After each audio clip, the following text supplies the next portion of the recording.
Hello दोस्तों, स्वागत है आपका हमारे चैनल पर। जैसा कि मैंने इससे पहले वीडियो में बताए थे कि आपको सभी सब्जेक्ट को टॉपिक वाइज और पॉइंट वाइज करके टू द पॉइंट पढ़ाई करनी है, जो कि आने वाले यूपीएससी टीचर के लिए बहुत ही इम्पोर्टेंट होंगे। आप आज हमारा देख सकते हैं, आज हमारा पहला चैप्टर है प्राचीन इतिहास का पाषाण काल। पाषाण काल में आप देख सकते हैं कि रॉबर्ट ब्रूस हुड थे। क्या थे? भूगर्भ वैज्ञानिक और पुरातात्विद। पुरातात्विक का मतलब होता है जो जमीन के अंदर से खुदाई करते हैं, कुछ पुरानी चीजों निकालते हैं, उसको पुरातात्विक कहते हैं, जो कि इसको इंग्लिश बोलते हैं आर्कियोलॉजिस्ट। फिर भारतीय प्राग इतिहास का पिता कहते हैं रॉबर्ट ब्रूस हुड को। कोपेनहेगन संग्रहालय की सामग्री से पाषाण, कांस्य और लौह युग का त्रियुगीय विभाजन किया था किसने? थॉमसन ने। पशुपालन के साक्ष्य सबसे पहले मिलते हैं मध्य पाषाण काल में। पाषाण काल का मतलब हो गया पत्थर का काल। यहाँ पे लोग सभी पत्थर का औजार भी बनाया करते हैं। फिर है मध्य पाषाण काल में पशुपालन के प्रमाण जहाँ से मिले हैं वह स्थान आदमगढ़ से मिले हैं। फिर होगा चौपानी, मांडू, कोकरिया, मगधा, रायना हराय स्थलों में से हड्डी के उपकरण प्राप्त हुए। महदहा और रायना हराय से हड्डी से निर्मित आभूषण भारत में मध्य पाषाण काल में प्राप्त हुए हैं। महदहा मतलब एमपी से। फिर आप देख सकते हैं एक ही कब्र एक ही कब्र से 3 मानव कंकाल मिले हैं। कहाँ से? दमदमा से। खाद्यान्न कृषि सबसे पहले प्रारंभ हुई कहाँ? नवपाषाण काल में। भारत में मानव का सबसे पहले साक्ष्य मिलता है नर्मदा घाटी से। फिर मानव द्वारा सबसे पहले प्रयुक्त अनाज क्या था? जौ।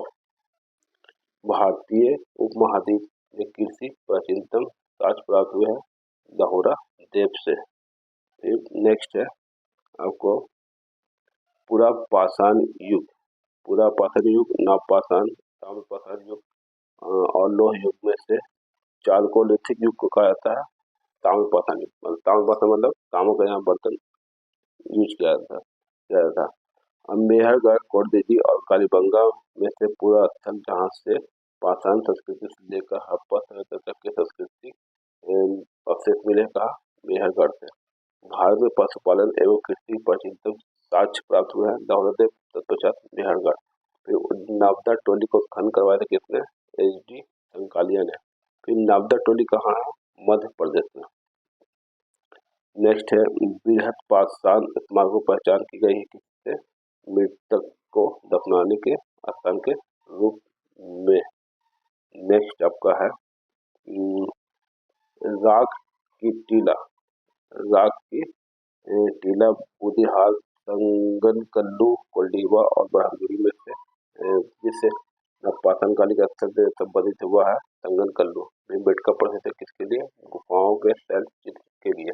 फिर भारत में सर्वाधिक शैल चित्र प्राप्त कहाँ हुए? भीमबेटका से। अजंता, भीमबेटका, बाघ और बत्ती स्थल जो प्रागैतिहासिक चित्रकारी प्रसिद्ध कहा? भीमबेटका।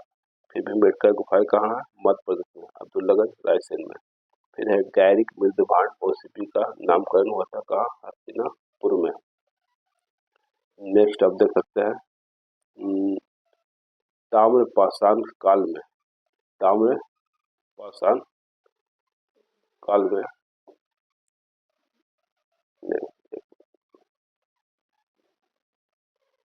ताम्र पाषाण काल में महाराष्ट्र के लोग मृतकों के घर के फर्श के नीचे दफनाते थे। कैसे? उत्तर से दक्षिण की ओर। उत्तर से दक्षिण की ओर।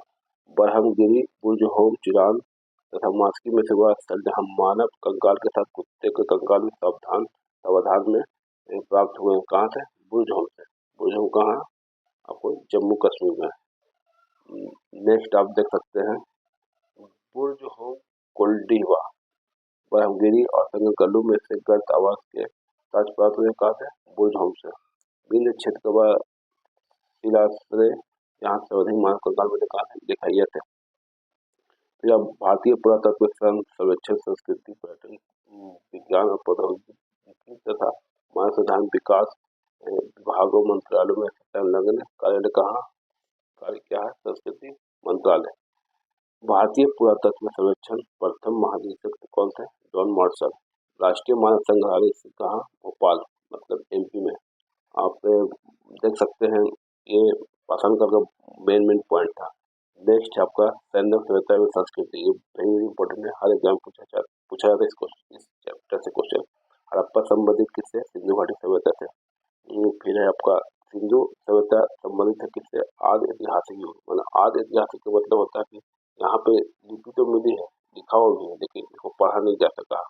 और एक होता प्राग ऐतिहासिक, वहाँ लिखा हुआ कुछ नहीं मिला। जैसे पाषाण काल क्या था? प्राग ऐतिहासिक। और फिर ऐतिहासिक वो क्या आ जाएगा? वैदिक सभ्यता आ जाएगा। ओके दोस्तों, फिर आप देख सकते हैं सिंधु घाटी की सभ्यता गैर आर्य थी क्योंकि वह नगरीय सभ्यता थी। और सिंधु घाटी क्या थी? एक डेवलप सभ्यता थी, मतलब नगर था, शहर था। और ये जो थी आर्य जो क्या थी? एक वैदिक सभ्यता थी। यहाँ पे वेदों का बहुत अच्छे से विकास हुआ।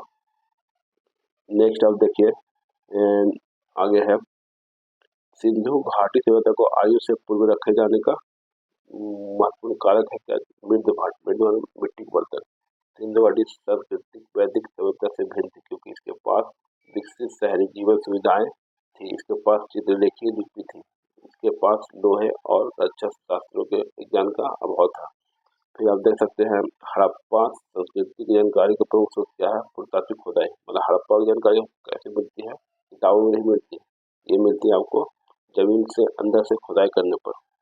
फिर आप देख सकते हैं हड़प्पा सभ्यता की उत्पत्ति समय में सही सुमेलन क्या है?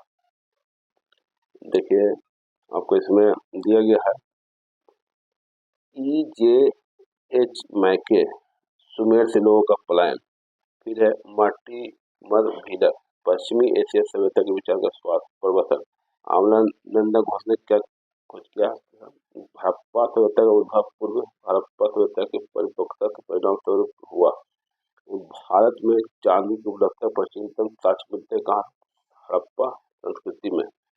नेक्स्ट आपको हड़प्पा में मिट्टी के बर्तनों का सामान्यतः उपयोग हुआ था किसका? लाल रंगों का।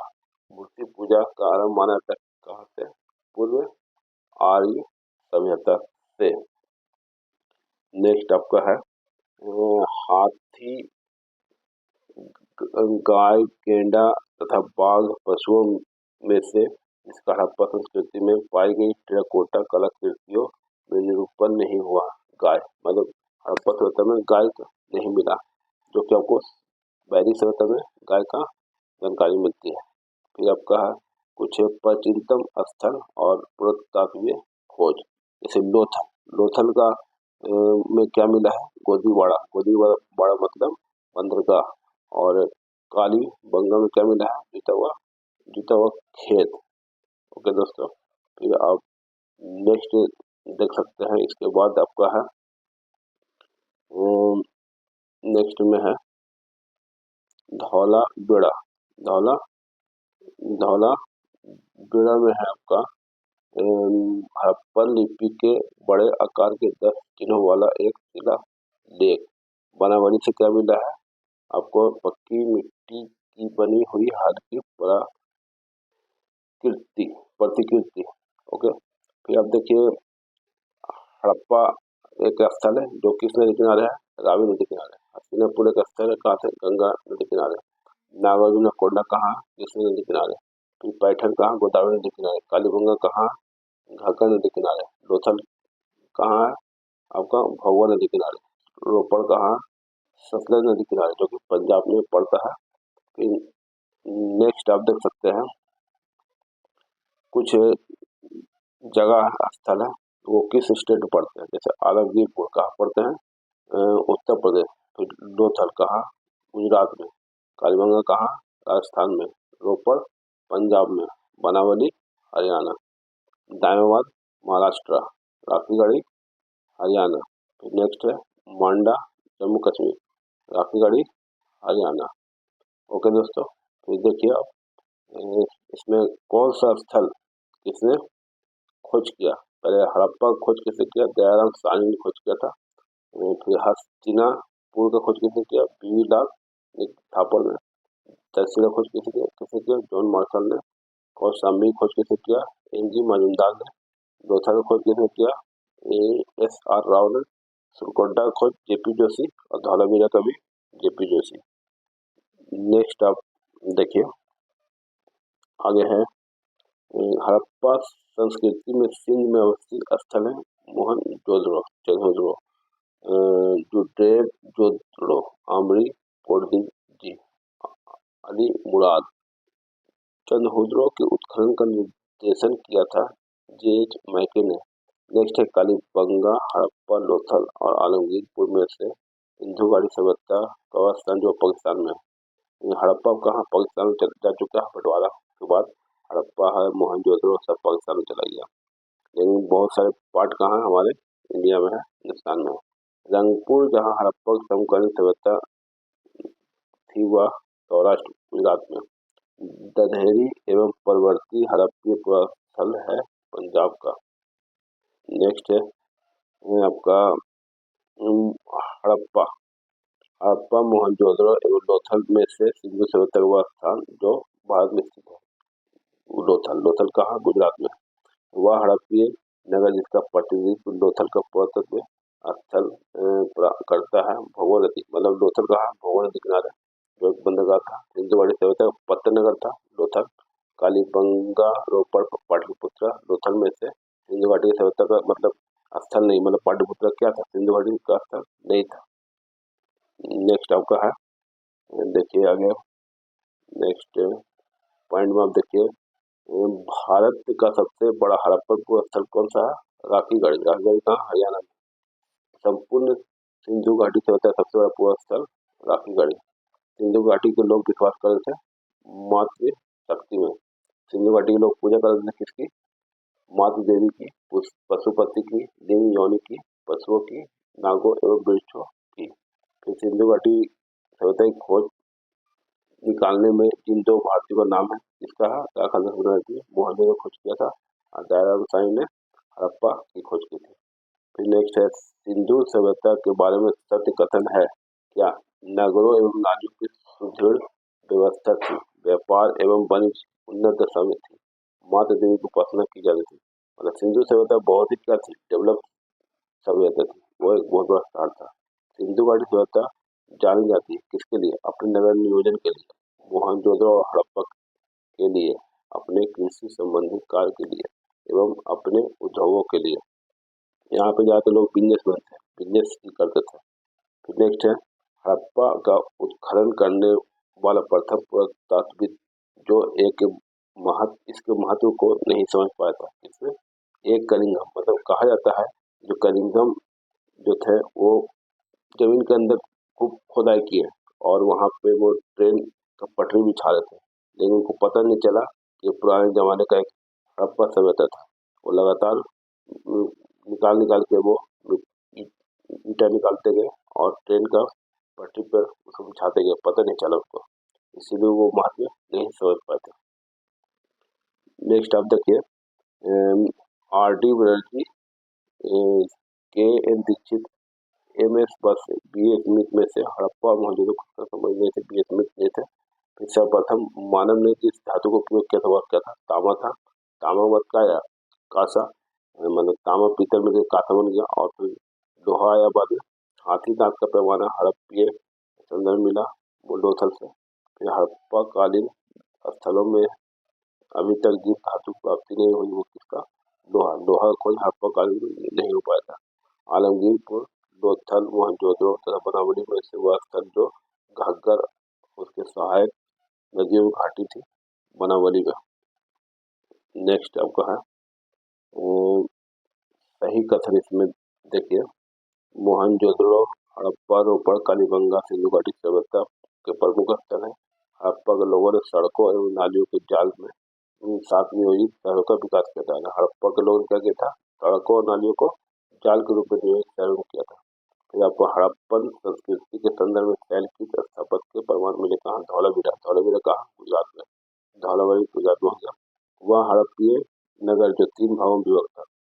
तीन भाव कोई युवक था, आपको धौला वीरा था। फिर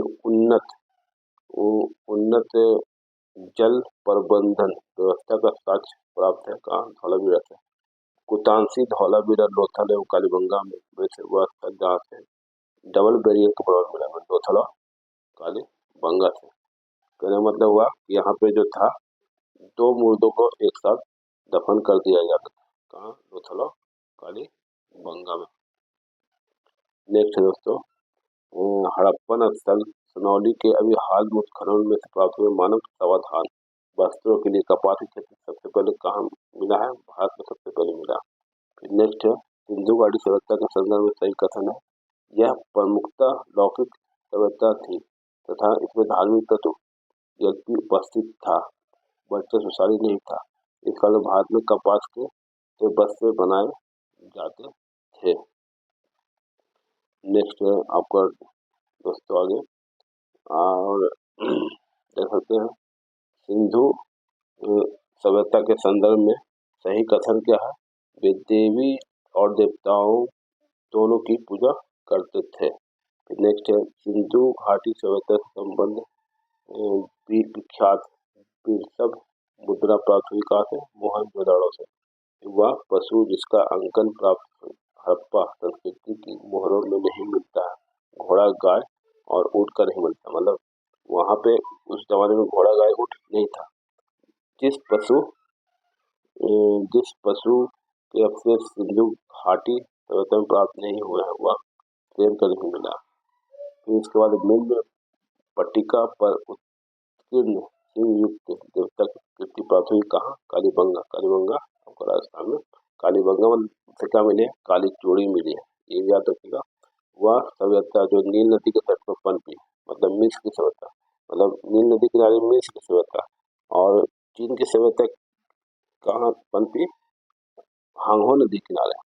और मेसोपोटामिया की सभ्यता जो भी इराक में है, नया नाम इराक हो गया मेसोपोटामिया का, वो कहाँ थी, दजला और फुरात नदी किनारे। और भारत में कौन सभ्यता थी, सिंधु सभ्यता, सिंधु नदी किनारे। तो नेक्स्ट है माया एस्टेक गुइस्का इंका सभ्यता का उत्तर दक्षिण का सही क्रम क्या है, एस्टेक माया गुइस्का। नेक्स्ट पॉइंट है इम्पोर्टेंट, लेखन कला की उचित प्रणाली विकसित करने वाले सबसे पहले प्राचीन सभ्यता कौन थी, सुमेरिया।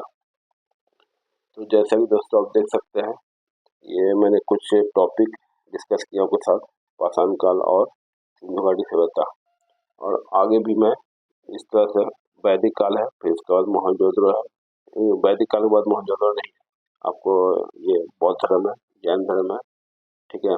तो ये छोटे छोटे पॉइंट है, टू द पॉइंट जो आप पढ़ते जाएं और याद भी करते जाएं, ताकि एग्जाम में आपको इससे क्वेश्चन आ जाए। इसके बाद मैं BTVC बुक जो है यहाँ से करके वो किताब भी पढ़ा दूंगा, ताकि आप अपने परीक्षा में आने वाले BPSC TRE4 में एक अच्छे मार्क्स प्राप्त कर सकें। वीडियो देखने के लिए धन्यवाद, और हमारा कोशिश, हमारा प्रयास अच्छा लगता है तो हमारे चैनल को अधिक से अधिक जगह शेयर करें और लाइक करें, और हो सके तो सब्सक्राइब भी कर दें। Okay, very good, thank you very much दोस्तों, शुक्रिया आपका बहुत बहुत।